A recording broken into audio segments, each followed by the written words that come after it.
Baik, saya mulai. Kita akan belajar tentang kebutuhan eliminasi alfi. Ini saya slideshow. Apakah di tampilan Bapak Ibu semua slideshow? Oke, syukurlah. Ya. Nah, sebenarnya eliminasi alfi, apa sih itu eliminasi? Sebelum kita mengetahui lebih dalam apa itu eliminasi alfi, akan saya tampilkan beberapa outline pembelajaran. Ada 7. Mulai pertama kita akan belajar tentang sistem tubuh yang berperan dalam proses eliminasi alfi, kemudian kebutuhan eliminasi alfi, fisiologinya bagaimana, faktornya apa saja, kemudian permasalahannya apa saja, hal yang perlu dikaji pada pasien yang mengalami gangguan eliminasi alfi, serta metode pemenuhan kebutuhan eliminasi alfi. Oke. Yang pertama, sebelum kita belajar lebih lanjut tentang eliminasi alfi, kita harus paham dulu apa itu eliminasi. Eliminasi berarti mengeluarkan ya, sesuatu yang kita keluarkan dari dalam tubuh.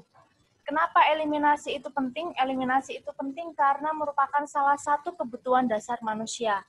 Coba dibayangkan, Anda setiap hari makan, Anda masukkan seluruh makanan tapi tidak pernah dikeluarkan. Ya, maka tubuh kita akan penuh dengan toksik. Nah, oleh sebab itu, eliminasi alfi itu menjadi kebutuhan dasar manusia yang bertujuan untuk kelangsungan hidup.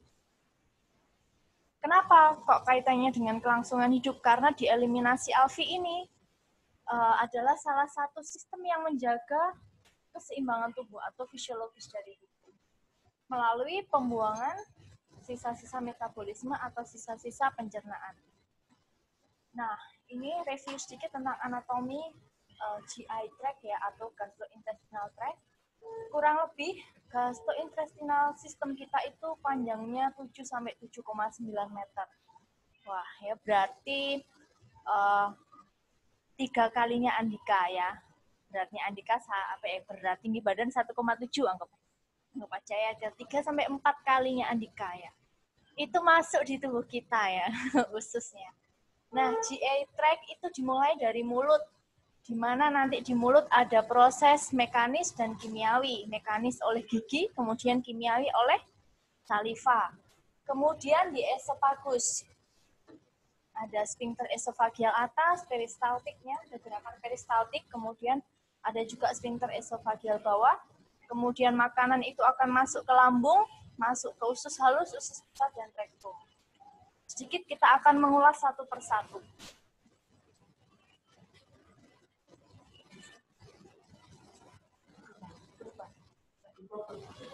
Yang pertama mulut, seperti yang sudah saya bilang tadi, kalau fungsi mekanis itu adalah memecah partikel yang besar menjadi partikel yang lebih kecil, ya, di mana ada gerakan mekanik. Kemudian gigi ya, tentunya yang mengunyah makanan di bagian geraham ya. Nah, kemudian di mulut tidak hanya terjadi proses mekanik, tapi juga ada proses kimiawi. Ada saliva, di mana saliva memiliki beberapa enzim yang berfungsi untuk membantu proses pencernaan atau proses menelan lebih cepat. Berikutnya adalah esofagus. Esofagus ini ada beberapa bagian ya. Dari bagian atas ya, makanan yang masuk didorong melalui gerakan peristaltik masuk ke sphincter esofagial bagian atas. Di situ ada otot sirkuler yang mencegah udara masuk ke dalam esofagus ya. Jadi istilahnya itu nggak gelegean gitu ya, supaya nggak gelegean. Kemudian masuk sampai ke esofagial bagian bawah, di situ juga ada otot sirkulernya yang bertujuan untuk mencegah reflux makanan. Jadi supaya makanan dari dalam lambung ini tidak keluar lagi lewat esofagus atau istilahnya muntah gitu ya. Atau apa ya, kalau kita masukkan jari kita, ya ada sistem atau refleks muntah. Nah, supaya tidak terjadi reflux dalam tenggorokan dan sampai keluar mulut. Sudah saya bilang tadi bahwa bolus makanan ya itu dibantu oleh gerakan peristaltik menuju ke lambung. Di antara esofagial dan lambung ada yang dinamakan sphincter esofagial bawah atau sering disebut dengan kardiak. Kemudian di lambung. Nah, di lambung ini fungsinya adalah menyimpan makanan dan cairan, mencampur makanan, kemudian nggak hanya makanan tapi juga cairan enzim, ada enzim pencernaan, dan mengosongkannya di isi lambung untuk dibawa ke dalam usus. Di lambung ini memproduksi asam hidroklorida ya, HCl, kemudian ada mukus juga, ada enzim pepsin dan faktor intrinsik. Ada yang tahu faktor intrinsik apa yang diproduksi oleh lambung? Faktor intrinsiknya yang diproduksi oleh lambung adalah glikoprotein. Glikoprotein berfungsi sebagai penyerapan vitamin B12 atau kobalamin, ya, vitamin B12. Nah, pepsin dan HCl ini membantu dalam proses pencernaan protein. Kalau mukus, ya namanya mukus berarti dia melindungi mukosa dari asam, ya, dari HCl yang terlalu asam atau bahkan dari aktivitas enzim. Dan faktor intrinsik yang saya bilang tadi seperti glikoprotein itu untuk absorpsi vitamin B12. Kemudian di usus halus. Nah, di usus halus ini dibagi menjadi 3. Usus halus itu yang pertama adalah duodenum atau usus 12 jari. Ada yang tahu kenapa disebut usus 12 jari?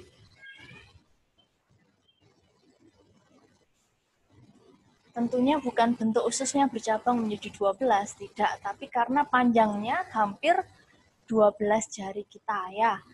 Nah, sebenarnya duodenum ini kalau saya baca itu, katanya sih bahasa Latin gitu ya. Artinya itu duodenum digitori, itu artinya 12 jari. Jadi panjangnya duodenum itu adalah 12 jari atau sekitar 20-28 cm. Fungsinya adalah mengabsorpsi nutrisi dan elektrolit. Kemudian setelah duodenum ada yeyunum atau jejunum ya, tulisan bahasa Indonesianya sekitar 2,5 meter. Itu fungsinya adalah mengabsorpsi karbohidrat dan protein. Nah, di jejunum ini dia lebih banyak mengabsorpsi nutrisi ya dan juga beberapa elektrolit. Kemudian yang berikutnya adalah ileum. Ini panjangnya 12 kaki. 12 kaki kalau dikonversi ke meter sekitar 3,6 lah, 3,6 meter. Dia fungsinya adalah mengabsorpsi air, lemak, garam empedu, vitamin, zat besi, dan lain sebagainya. Oke. Nah, usus halus ini makanan akan dibawa dari usus halus. Ya, tapi ada beberapa makanan yang tidak bisa diabsorpsi di usus halus. Contohnya adalah makanan yang tinggi serat. Ya, seperti sayuran. Kemudian kalau karbohidrat, kaitannya dengan karbohidrat, misalnya gandum, itu tidak bisa diabsorpsi di usus halus. Dia langsung dibawa ke usus besar. Ya. Kemudian nih, usus besar, panjangnya 1,5 sampai 1,8. Nah, sebenarnya organ utama dari eliminasi alvi atau fekal ini ada di usus besar. Dibagi menjadi 3. Yang pertama adalah sekum, kemudian ada kolon. Kolon ini ada ascendant, transversal, kemudian descendant, dan sigmoid. Kalau ascendant berarti yang dia mengarah ke atas ya, mengarah ke atas. Kemudian transversal dia yang melintang. Descendant dia turun, sigmoid sebelum rektum ya, di atasnya rektum persis. Biasanya di situ seringkali terjadi masalah, nanti ada impaksi fekal. Nanti saya akan coba jelaskan di slide berikutnya. Kemudian ada juga rektum. Nah, di usus besar ini istilahnya bukan lagi bolus, tapi nama makanan yang sudah dicerna adalah kimus. Kalau tadi di esofagus dinamakan adalah bolus, ya bolus makanan, sampai di lambung tuh bolus. Tapi kalau sudah masuk di usus, sampai usus besar, itu namanya kimus. Kalau di luar, namanya feses ya, yang sudah dikeluarkan, namanya feses gitu ya. Atau fekal gitu ya. Nah, kimus ini yang berada di usus besar itu sama juga dibantu oleh gerakan peristaltik. Nah, kebanyakan ya yang diabsorpsi di usus besar itu adalah air ya. Makanya seorang yang terjadi konstipasi, itu pasti gerakan peristaltiknya akan melambat. Tapi dia absorpsi airnya akan semakin banyak. Jadi makanya terjadi konstipasi. Tapi kalau pada diare ya, itu peristaltiknya cepat sehingga absorpsi airnya sedikit sehingga feses yang dikeluarkan menjadi semakin cair. Nah, ini kimus ya, kimus itu normalnya membentuk massa yang lembek ya. Nah, ini yang sudah saya jelaskan tadi ya, gerakan peristaltik cepat, maka absorpsi air sedikit bisa menjadi diare atau fesesnya cair. Kalau peristaltiknya lambat, absorpsi airnya banyak, maka terjadi konstipasi atau fesesnya menjadi semakin keras. Nah, di usus besar ini selain air yang diserap ya, itu juga ada fungsi sekresi, yaitu fungsi sekresi bikarbonat ya. Itu yang disekresikan mengganti ion klorida. Nah, kalau ada gangguan feses cair sehingga sampai terjadi diare, itu makanya sering sekali terjadi gangguan elektrolit karena kehilangan elektrolit bersamaan dengan feses. Nah, ini rektum. Rektum itu bagian terakhir dari usus besar. Ada bakteri yang mengubah kimus menjadi fekal atau feses. Nah, itu ceritanya kayak gitu. Tadi ada bolus, ada kimus, kemudian ada fekal. Nah, ada yang pernah, mohon maaf ya, ini bukan jorok, tapi ada nggak yang pernah memperhatikan bentuk feses yang keluar saat defekasi? Sering. Ya. Nah, kalau Anda perhatikan ya, ini bukan jorok ya, tapi kalau diperhatikan itu kan ada lekukan-lekukan. Sebenarnya itu ya dari isi bentukan usus kita di dalam itu seperti itu. Makanya gerakan peristaltik ya. Jadi gerakan peristaltik itu bukan terus kok gini-gini enggak. Dia satu gini ya diperas gitu, dia akan pindah ke depan. Diperas lagi akan pindah ke depan seperti itu. Maka bentuknya feses itu kayak kepalan-kepalan yang digabung menjadi satu. Nah, terus ada anus. Nah, kalau anus ini berarti dia pintunya dari fekal atau feses. Nah, anus ini ada inversi sarafnya, ya. Makanya kadang kita bisa ngempet apa ya istilahnya ngempet menahan BAB ya. Menahan BAB karena kita punya inversi saraf yang mempersyarafi. Kemudian, nah ini defekasi. Kalau proses defekasi tentunya dimulai dari usus besar ya. Sudah saya bilang tadi bahwa organ utama dari defekasi adalah usus besar. Mulai dari tadi kolon ascendent, transversal, descendent, kemudian masuk ke sigmoid, rectum, sampai ke anus. Nah, saat defekasi secara normal itu akan ada kontraksi otot volunter, ya, otot di abdominal. Makanya kita sering sekali istilahnya ngeden ya. Kalau ngeden atau mengejan itu akan meningkatkan tekanan intraabdominal. Jadi mendorong feses yang tadi di rektum keluar dari anus. Oke, sampai sini mungkin ada yang ditanyakan? Boleh chatting? Sambil menunggu chatting, ada pertanyaan, saya lanjut dulu. Faktor-faktor yang mempengaruhi pola eliminasi ada 12. Banyak sekali ya. Kita akan bahas satu persatu. Yang pertama umur. Bayi dan lansia. Yang saya bicarakan di sini bayi dan lansia. Karena kalau dewasa itu ya normalnya atau fungsi maksimal itu memang kalau eliminasi ALF itu pada usia dewasa gitu ya. Nah, kalau pada bayi itu kita tahu kapasitas lambungnya kecil pasti ya. Kapasitas lambungnya kecil.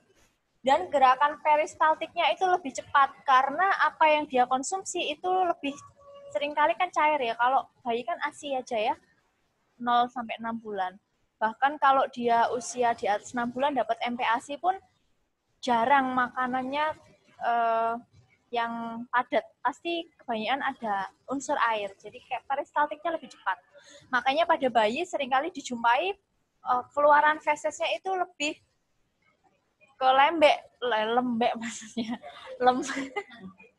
Lembek ke cair gitu ya. Nah, kalau lansia itu seringkali mengalami konstipasi. Sebenarnya kalau lansia itu mengalami konstipasi bisa karena aktivitas fisik yang berkurang. Jadi lebih banyak tirah baring. Kemudian dan ini penyakit-penyakit yang menyertai atau biasanya kalau di usia lansia atau sudah ya tua gitu ya, itu seringkali terjadi aterosklerosis. Kalau ada aterosklerosis ya, itu kan menyumbat ya, adanya sumbatan di pembuluh darah. Nah, kalau darahnya ada yang tersumbat di pembuluh darahnya, maka itu bisa mengurangi volume darah yang masuk ke arteri mesenterika. Nah, padahal di arteri mesenterika itu kan terhubung di usus. Kaitannya apa? Kalau misalnya tidak ada sirkulasi yang maksimal di usus, maka gerakan peristaltik pun tidak akan terjadi secara maksimal pula. Makanya di lansia seringkali mengalami konstipasi. Nah, diet. Diet ini kalau serat makanannya tinggi, maka akan membentuk namanya bungkal. Ya, bungkal itu adalah makanan yang ya berserat gitu, istilahnya gitu. Bungkal. Contohnya apa? Gandum, buah, segar, dan sayur itu yang saya bilang tidak bisa diabsorpsi di usus halus maupun usus halus sih maksudnya. Tidak bisa diabsorpsi di usus halus, bisanya hanya di usus besar. Karena itu membentuk bungkal. Kemudian ada juga ini, kaitannya diet dengan makanan yang tinggi gas, seperti kembang kol, buncis, itu juga mempengaruhi proses eliminasi fekal. Karena beberapa makanan yang mengandung gas itu akan menyebabkan distensi dinding ususnya. Sehingga kalau terjadi distensi dinding usus yang berlebihan, itu akan bisa meningkatkan motilitas kolon. Makanya seringkali lebih cepat BAB karena motilitas kolonnya lebih cepat. Karena ada tekanan kan, mau nggak mau dia harus berjalan lebih cepat. Berikutnya asupan cairan. Nah, asupan cairan ini penting mempengaruhi karakteristik feses. Seperti yang saya bilang tadi, kalau misalnya cairannya cukup di dalam tubuh, maka proses eliminasi algi pun akan cukup. Jadi absorpsi ke usus besar akan seimbang gitu ya, sehingga bentuk fesesnya pun juga lembek ya, atau kategori normal. Nah, berikutnya asupan cairan. Kalau mengkonsumsi sedikit cairan, air putih, ya air putihnya kurang, maka akan terjadi konstipasi. Kecuali minuman yang non kafein. Ya maksudnya minuman yang kafein. Kalau kafein itu sifatnya apa? Ada yang tahu? Hah? Kalau di urin, oke, diuresis. Kalau di alvi, sifatnya kafein laksatif. Ya, laksatif. Kafein itu sebaiknya kalau mau dicari efek laksatifnya itu beberapa jurnal yang saya baca itu minumnya kopi yang berkafein itu jam 9.30 sampai 11.30 atau jam 13.30 sampai 17. Itu di mana keadaan hormon kortisolnya itu rendah. Jadi kalau hormon kortisol itu rendah, maka efek laksatif itu akan muncul. Nah, tapi kalau Bapak Ibu konsumsi di luar jam itu, ketika hormon kortisolnya tinggi, maka yang terjadi adalah gangguan biologis tubuh. Makanya sering kali dibilang nggak bisa tidur ya, karena itu konsumsi kopi di luar kortisol yang tinggi ya, di kortisol yang tinggi. Makanya bisa nggak ngantuk. Nah, ini kalau Bapak Ibu semua, saya sarankan konsumsi kopi mau diambil apa? Efeknya laksatif atau efek supaya nggak tidur gitu. Kalau nggak tidur ya di luar jam itu, jam 9.30 sampai 11.30 atau 13.30 sampai jam 17.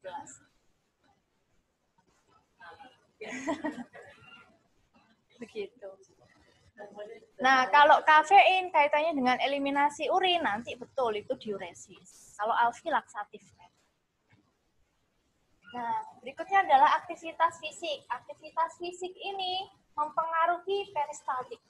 Kalau semakin pasien itu ambulasi dininya bagus ya, kemudian aktivitasnya baik, maka dia beresiko sekali terjadi eliminasi yang baik ya, sangat baik.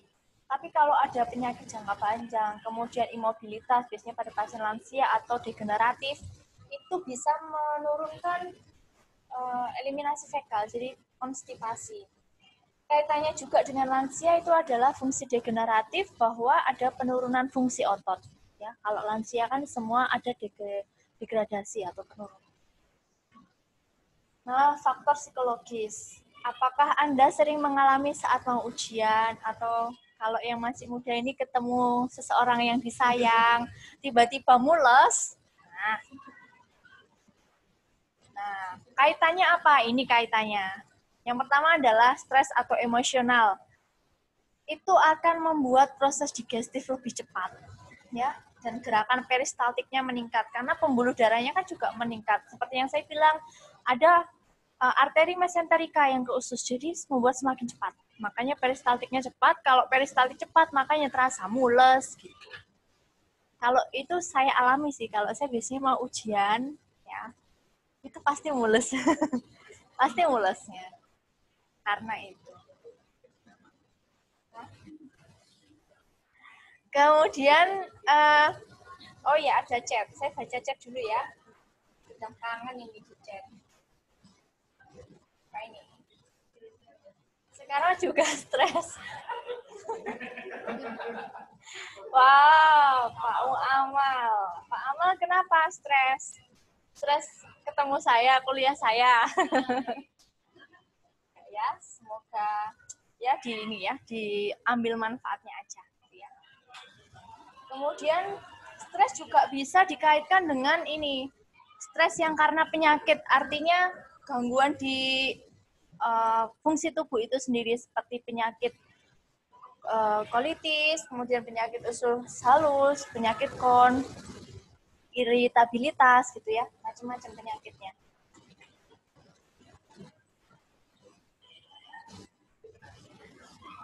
Oke, berikutnya kebiasaan diri. Kebiasaan diri ini mempengaruhi eliminasi seseorang. Contohnya gini, fasilitas. Mungkin Bapak Ibu pernah menemui, ada orang yang tidak bisa buang air besar kalau nggak di rumahnya sendiri. Ya, nah itu sebenarnya kaitannya dengan kebiasaan diri. Jadi di mindset seseorang itu sudah terpancap, pokoknya kalau nggak BAB di rumah nggak bisa. Padahal seharusnya ya kalau sudah mules secara fisiologis ya keluar aja. Tapi karena dia punya kebiasaan, maka itu yang bisa mempengaruhi eliminasi alfi. Nah, kaitannya juga kalau penggunaan misalnya fasilitas umum di toilet, di terminal, atau di stasiun, atau dimanapun, toilet umum. Itu hubungannya dengan hygiene perseorangan yang berbeda. Kadang ada orang yang kalau nggak bersih, kalau nggak wangi, nggak bisa BAB. Ada juga yang alah sembarang wis, pokoknya ada toilet ya BAB aja. Ada juga kalau di pasien, ya kaitannya itu dengan privasi. Ada pasien yang malu kalau misalnya dibantu oleh perawatnya. Nah, itu bisa mempengaruhi proses defekasi. Nah, berikutnya adalah posisi selama BAB. Yang benar itu adalah sebenarnya ya, jongkok condong ke depan. Karena kalau jongkok condong ke depan itu, kenapa Bu? Ya, mengkontraksikan otot lebih banyak. Jadi kalau kita mengejan, intraabdominalnya pun lebih terisi penuh gitu. Sebenarnya saya kurang setuju kalau misalnya banyak sekali toilet diganti dengan toilet duduk ya. Nah, tapi tidak juga menjadi kreativitas kita mengubahnya ya. Jadi Anda silahkan menambahkan kursi pendek gitu di kaki Anda, kemudian condong ke depan. Itu sudah bentuk jongkok. Itu bisa mengisi intraabdominal lebih penuh. Gitu. Nah, posisi juga kaitannya dengan tirah baring. Kalau telentang itu biasanya pasiennya akan lebih susah untuk BAB karena tidak ada dorongan dari intraabdominal itu tadi. Yang efektif adalah posisi jongkok. Dan sebenarnya kalau toilet atau WC yang jongkok itu lebih baik karena nggak ada bakteri yang terkontaminasi dari banyaknya yang digunakan kan. Oke, 10 menit lagi. Kalau satu keluarga mungkin nggak apa-apa ya, bakterinya udah hafal, udah kenal gitu ya. Yaitu bapak, ibu, anak gitu ya. Oke. Nah, berikutnya adalah nyeri. Nah, nyeri ini juga mempengaruhi proses eliminasi atau defekasi.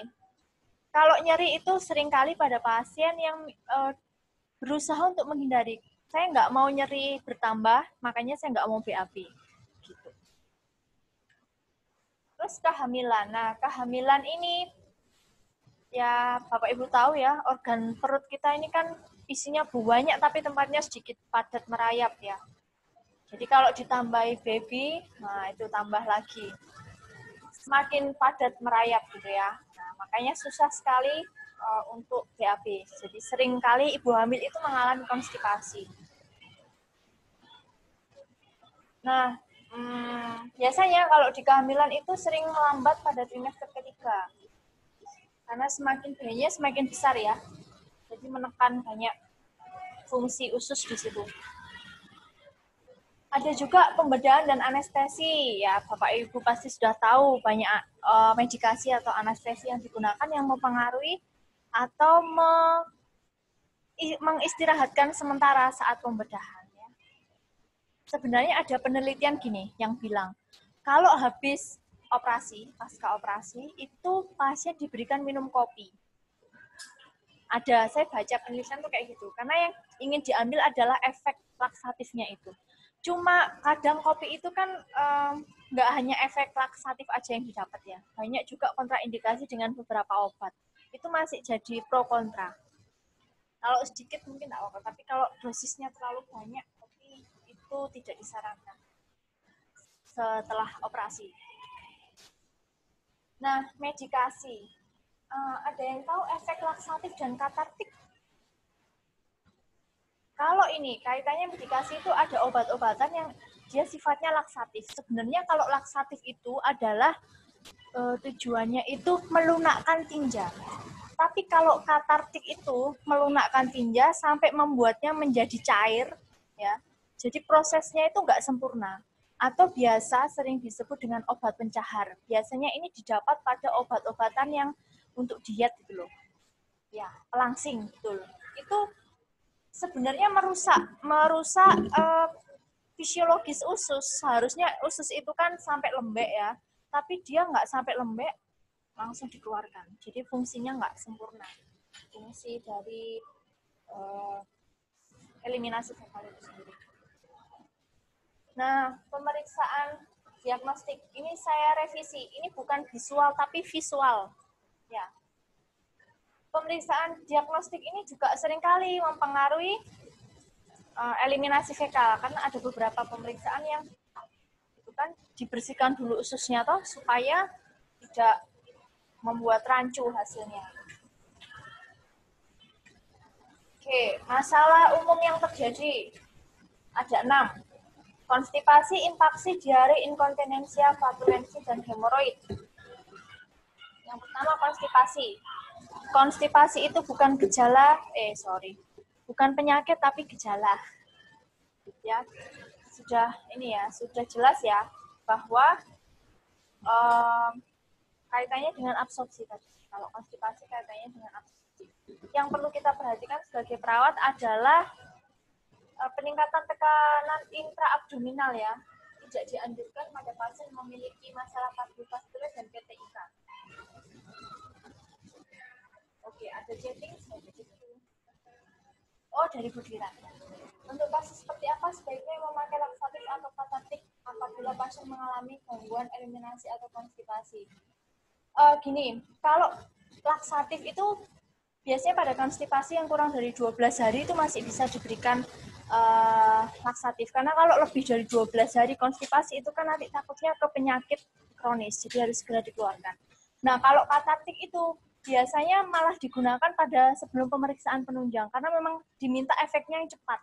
Kalau laksatif itu masih ada sisanya, jadi nggak selamanya bersih gitu loh, Bu.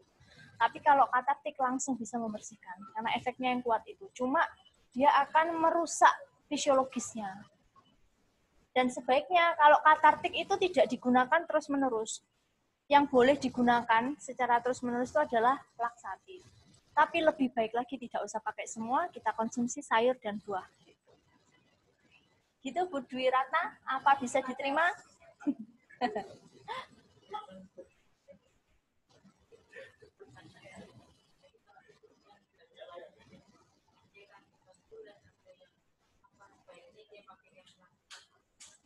Kalau gangguan kardiovaskuler, selama konstipasinya tidak lebih dari 12 hari, boleh pakai laksatif.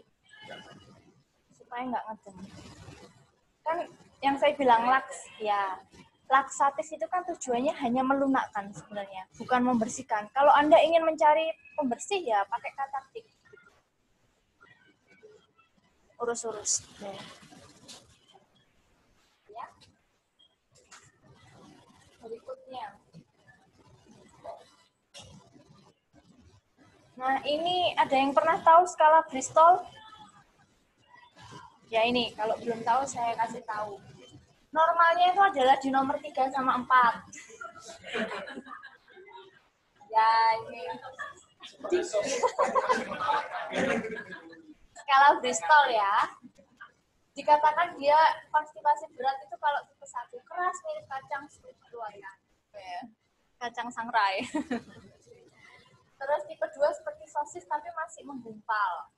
Nah, yang normal ini 3 dan 4. 3 itu Hah? Ya, betul. Kayaknya fesesnya kambing itu nomor 1. Konstipasi.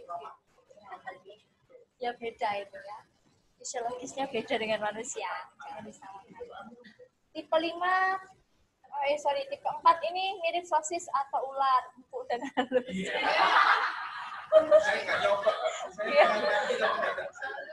Saya juga nggak pernah ini. Saya baca skala Bristol tuh pasti ketawa. Soalnya menginterpretasikan hal-hal yang enggak gitu ya.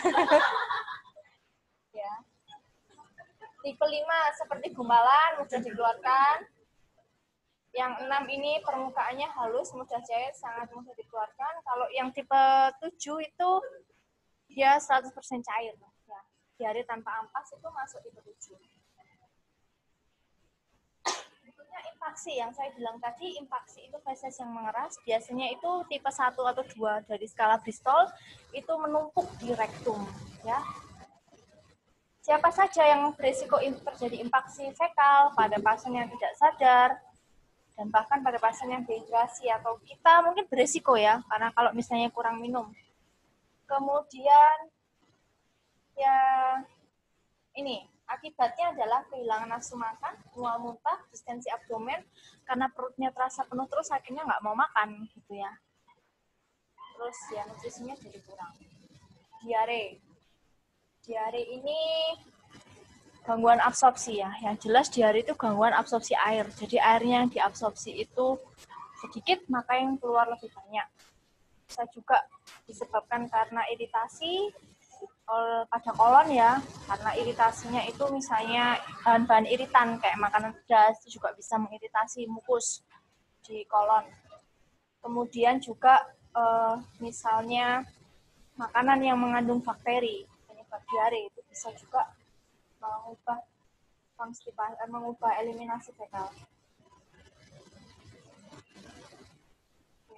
Diare ini ya, agen penyebab yang terbanyak adalah Clostridium difficile ya.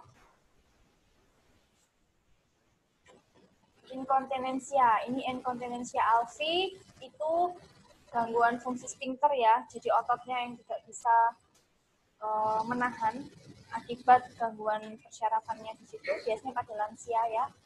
Dan itu bisa menimbulkan masalah isolasi sosial.